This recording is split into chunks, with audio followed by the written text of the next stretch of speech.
Reading with your kids. Hey, so great to see you. Come on in. Hi, my name is Jed Lee, and this is the Reading with Your Kids podcast, and iTunes' #1 kids and family podcast.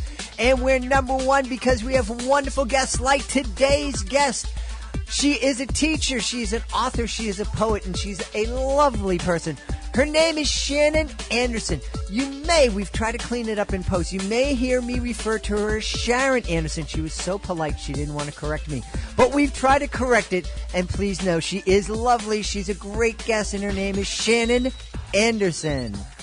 If you are looking for some great books to add to your family library, would you please consider checking out my 2 picture books. The Great Maritini tells the story of Sam, a struggling and some would say clumsy magician who learns that the greatest transformation of all, the greatest trick of all, is transforming feelings of caring into action to help another human being.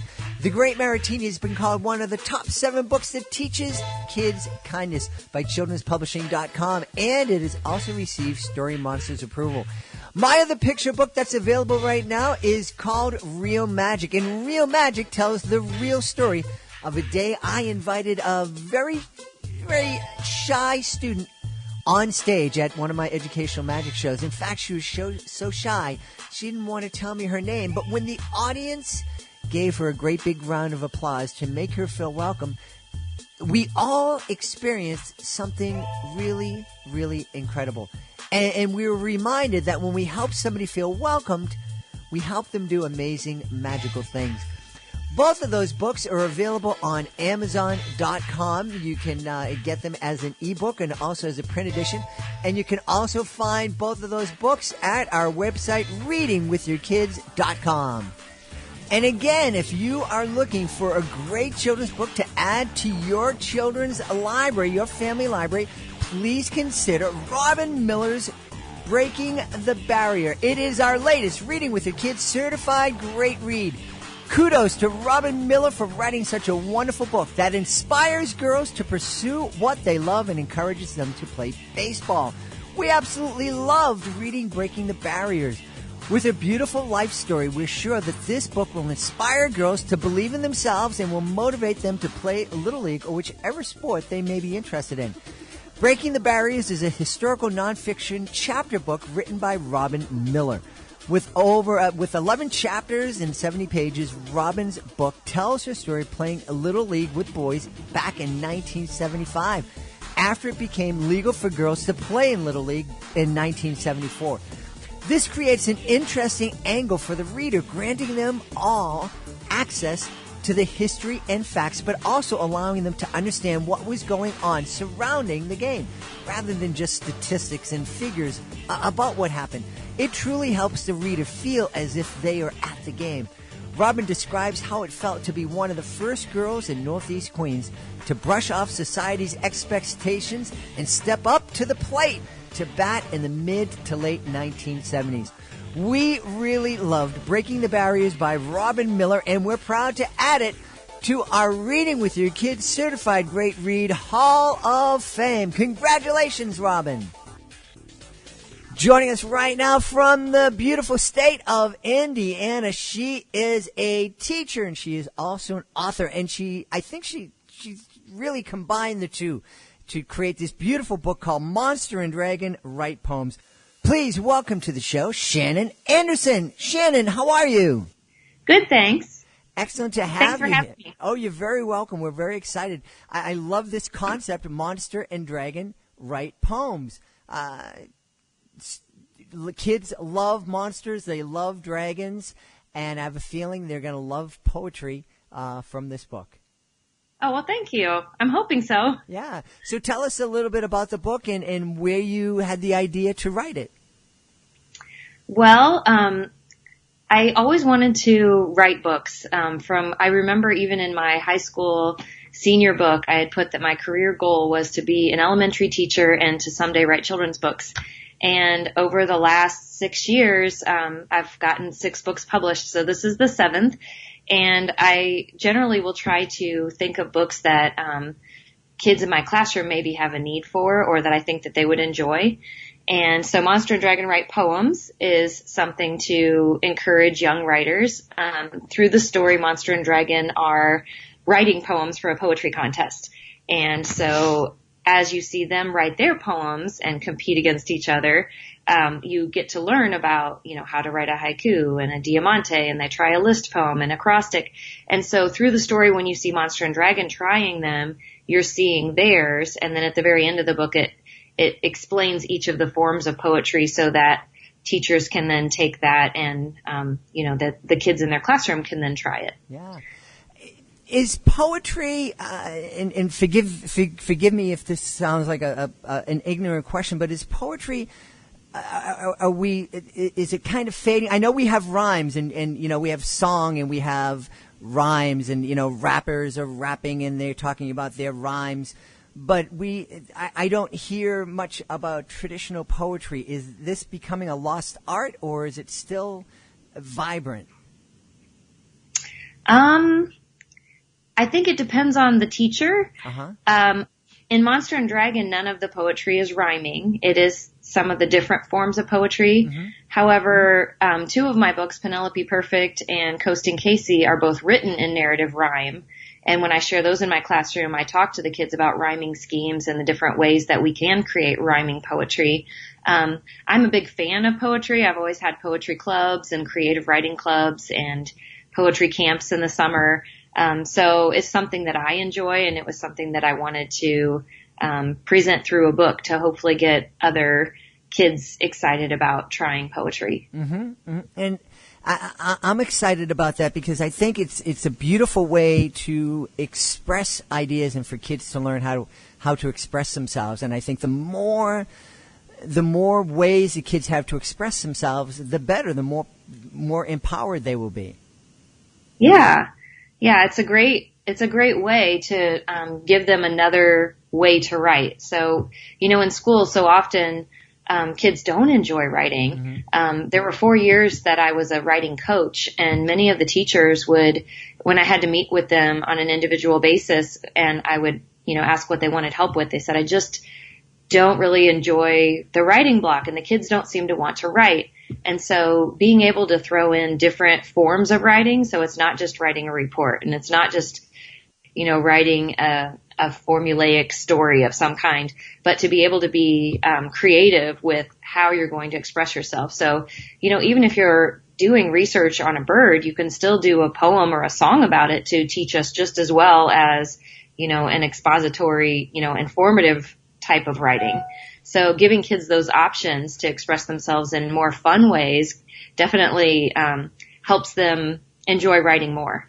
It's interesting you said that. My son is now 25, and he's a great guy. But he didn't struggle in school because he's a very bright kid. And he's one of those kids who could just kind of sit down and work for 2 weeks to get his grade. But it was always a struggle, especially in middle school, to kind of get him to apply himself.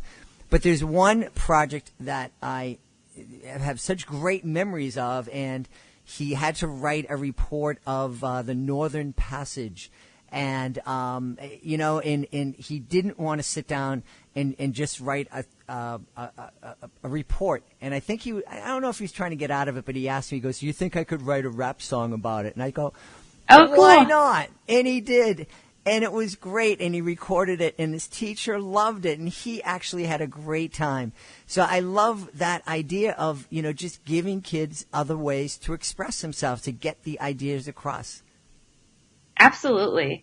Because, we talk so much about catering to different kids' learning styles, but we also need to cater to their expression styles. And anytime I give some kind of presentation project, I always tell them it's up to you if you want to do a digital presentation of some kind and maybe make an iMovie or a trailer or, a clips or a keynote or a PowerPoint. Some of them like to go the traditional route and they like to create, the trifold board thing. Mm-hmm. Some of them like to dress up as what they're speaking about, or some of them like to create a song or a poem. I've had a kid make a giant scrapbook and talk us through the scrapbook to teach us about, whatever the project was, whether it was exploring a new career or a biography, project of someone they admire, things like that.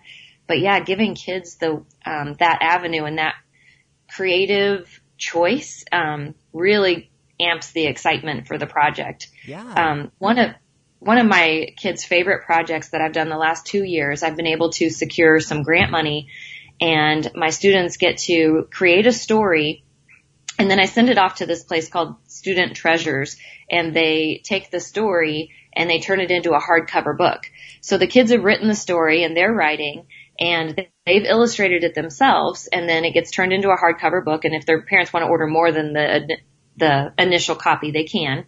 Mm-hmm. But then on top of that, I found this company called Budsies, and they will make a stuffed animal out of a child's drawing. So I submitted all of the kids' main character full color drawings, and they were just, I can't even explain how excited they were when the box came. And I had a big reveal party where this huge box, and I had worked with these kids and helped them edit and work on these stories for a whole month, so I knew every kid's character. Mm-hmm. And so the characters were so true to their illustrations. And when I had them all sit around the box, and then one at a time, I would look in the box and see whose was on top. I would call that kid up, and they would get to pull the stuffed animal out of the box. And oh my goodness, their reactions were priceless. They were just so amazed, firstly, that they had this awesome stuffed animal, but also that it looked so much like the picture that they created. And so they got to see their character come to life, not only through their story, but then also through this, plush animal. Mm-hmm. And then we took it a step further, and they got to make book trailers advertising their book and the stuffed animal. And we invited all the parents in and had a publishing party. But when you do things where kids are going to have a real audience, and that you show that you value their writing, and that writing can be so much fun, and you can be creative with it and do other things with it besides just something on the paper, they absolutely love it. Yeah.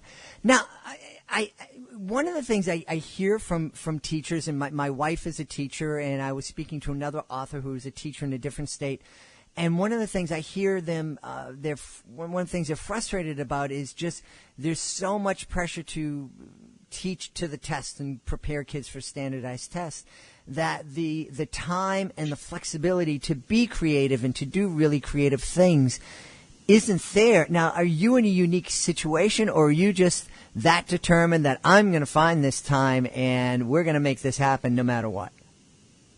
I'm not in a different boat. I still have the standardized test, and unfortunately, but I just feel like it's so worth the investment in time, mm-hmm. because if you can balance the amount of time that you get to do these fun, creative, awesome things, and they understand that you value that, then they're going to work hard for you on the times that it's not as exciting. And even those things, you can turn into something more creative. Just by changing around your classroom, or providing a snack after they do so many things, or just different things, that brain breaks and things that can help them get through the parts that are, unfortunately, some of the requirements that aren't as exciting. Mm-hmm, mm-hmm. Now, I love this, and one of the reasons I love having you on is that we do have a number of homeschooling parents who are with us, but we also, the other parents whose kids are going to traditional schools, just because they're not having this kind of experience in their third or fourth or fifth grade class doesn't mean that you can't encourage the kids to explore these different forms of expression at home. And we're living in an age, where, we have the video camera. Everybody has a video camera and a recording studio in their pocket, Right. And, yeah. What advice would you give to a parent who's in that situation, who is jazzed about Monster and Dragon write poems and want to kind of, introduce their kids to poetry through your book, but then take it that step beyond and really encourage them to be creative? Well, there are so many ways. For example, they can try writing the poems, obviously. They can throw in art with it, some illustration, some type of media. They can also enter contests. There are so many contests online if you search for them. I know over my years of teaching, I'm always trying to find contests that my students are eligible to enter. And I just ask parent permission to enter them into it. And you want to talk about something that gets them excited about writing is enter them in a contest, and a couple of the kids in the room place in the contest and they win an autographed book or even a certificate and recognition for just that they're writing, someone thought that was really awesome. Mm-hmm. That's an incredible vehicle to get kids hooked and to want to continue. Mm-hmm. I know when I was in 5th grade, I won my first writing contest when an author was at our school visiting, and it was Jamie Gilson, and she gave me an autographed copy of Can't Catch Me, I'm the Gingerbread Man at the convocation because I won with my story. And that was, I still remember that. I remember sitting in the gym. I remember her walking up. I remember her saying my name and thinking, wow, someone thought my writing was good. And then, it really made an impression on me. So entering contests is a great way to motivate kids. Even if they don't win, like just for them to see some of their fellow, classmates win was exciting, especially when it's like a nationwide contest. And, they can create book trailers. They can make little off of iMovie. They can make things to go with it. I know my daughter used to make, movies back when she, first got her iPad. She would use her stuffed animals and create, little readers theaters and have them acted out and make it into a little movie. So there are so many ways that you can, take writing to the next level and use it for something besides just something to read. Yeah. Now, how important is it when we're trying to encourage kids to write? How important is it for them to have that audience? It's super important. It's so important. That's one of the things. I'm working on a book right now for teachers actually about how to make writing more exciting for kids.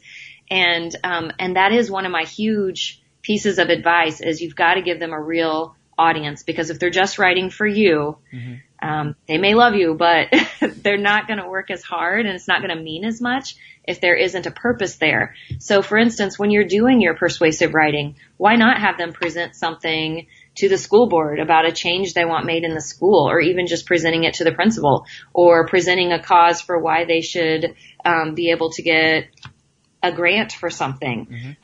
There are so many ways in real life that they can use those. Just today, my whole writing time was on my kids were writing thank you notes for some of the projects that we've had some support on. And so that was real writing, and that writing, having them think about the person that's going to be reading it, makes it a real experience. And when I have guest experts come into my room, so it can be parents or family or friends that I invite in to talk about their careers. And I always ask them, can you share, do you ever have to read for your job? Do you ever have to write for your job? And then just sharing those things so that kids understand that writing is not just for a report. It's not just something for school. We do it in almost every job you can think of. And so, we can do it in classroom for real purposes as well. Especially if you can, even if it's something as simple as I might go next door to the teacher next to me and say, hey, could my kids present this little readers theater to your class, right after lunch today? Or could my kids each buddy up with one of your classmates and just quickly share something that they wrote today? Just that little thing, having them, be able to share what they wrote and expressed and see someone's reaction, and to be able to just have something to show for what work they put into that is huge in getting them motivated. Yeah, I love it. And a couple of things you brought up. Number one, thank you cards, thank you notes. Talk about a lost art, and talk about something that really, and because it's such a lost art, it really makes an impression on people when they receive that thank you, especially from a young person. It's something that really stands out. And you're also talking about writing, having kids write to people who fund grants or whatever. This another wonderful memory of my son was writing to the elected officials here in the city of Boston, and he wrote a note to the district attorney, and the district attorney wrote back to him. And that was thrilling. And then my daughter, who was only in the 1st grade at the time, she wrote a thank you note to the district attorney. And I actually ran into him at about 2 years later. I said, hey, you did this thing. And he goes, I remember that like it was yesterday. That's great. Yes, when I have my kids do their biography reports in the spring, I have them choose someone that they really admire, look up to, and we focus on their successes, but also all of their trials leading to success. But one of the things I also have them do, I say, you get bonus points if you try to contact that person. And so it can't be just like a family member or something. It has to be someone that, well, obviously is still living and that is famous for something that people would know outside of just our town. And it is amazing the responses they get from, professional athletes. And I have this big talk about, just because they're famous doesn't mean that they're untouchable. They're still people. And so you can still, somehow find a way to contact them either through their agent or you might be able to contact through your parents to social media channels and things like that. And some of them did get responses, and it was so exciting for them to actually hear from this famous person. I know when my daughter did that same exact thing, she wrote to an astronaut and he wrote us back, sent her an autographed picture and everything. It was amazing. Yeah. So you want to talk about feeling like you're writing really when you're writing a letter to this person or an email to this person and then they write back, it's pretty powerful. Yeah. And it's a great memory. And like you said, it's great and very empowering for our kids. You're speaking about contacting. I know people are going to want to contact you and find out more about you. And I know you have a great website. Tell folks where they can find you on the internet and what they're going to find when they get to your website. Oh, sure. So my website is shannoниsteaching.com. So pretty easy. And I have all kinds of things on there for teachers and for writers since I'm both. I share things about my author visits. I absolutely love to do author visits. I love to be able to inspire kids to love reading and writing and to learn from others and to never give up on their dreams if they, and it doesn't have to be just the dream to become an author, on anything. But I use all of the personal days I'm given and all of my vacation days to go to schools around the country, to talk to kids. I absolutely love doing that. So I have information about that. I have information about all of my books. I have, from my very first book I wrote, I Am Not a Pirate, about my daughter Maddie who had to wear an eye patch for 3 years, all the way through Monster and Dragon Write Poems, which is the first book in a series. So the next book, I have already handed it over to the illustrator, and it's Monster and Dragon Write a Story. And the next one in the series, they're going to write some nonfiction. So I'm trying to hit all of the genres that Monster and Dragon will write so that kids can see them writing and hopefully get excited and want to try it themselves. Yeah. So, and then I'm also on Twitter at Shannon Teaches and Facebook, author Shannon Anderson. And I do share a lot on Twitter and Facebook of things that I'm doing in my classroom. So like just today, we got 2 couches for our classroom. So I posted a little video of their reactions as they came in this morning.